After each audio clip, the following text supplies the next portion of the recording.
সন্তান ভালো রেজাল্ট করে, আমার সন্তান কেন করতে পারে না এটা বলবেন না। অমুকের 5 বিঘা জমি আছে, আমার কেন 5 বিঘা জমি নাই এটা বলা যাবে না। অমুকের 2টা গাড়ি আছে, আমার কেন 2টা গাড়ি নাই এ কথা বলা যাবে না। অমুক আলেম মাসে 50টা প্রোগ্রাম করে, আমি কেন করতে পারি না এটা বলা যাবে না।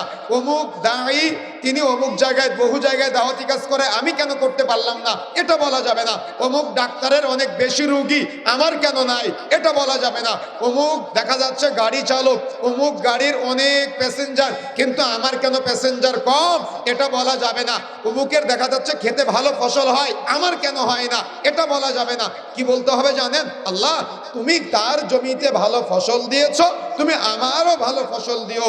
আল্লাহ তুমি তার জালে অনেক মাছ দিয়েছো, আল্লাহ তুমি আমাকেও আজকে আমার জালের মধ্যে অনেক মাছ দিও।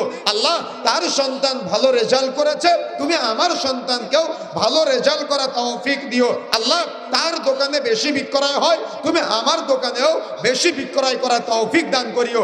আল্লাহ অমুক মাদানী আলেম হয়েছে, আল্লাহ আমি তাকে নিয়ে হিংসা করতেছি না, তুমি আমাকে বা আমার সন্তানকে মাদানী আলেম বানিও। সুবহানাল্লাহ।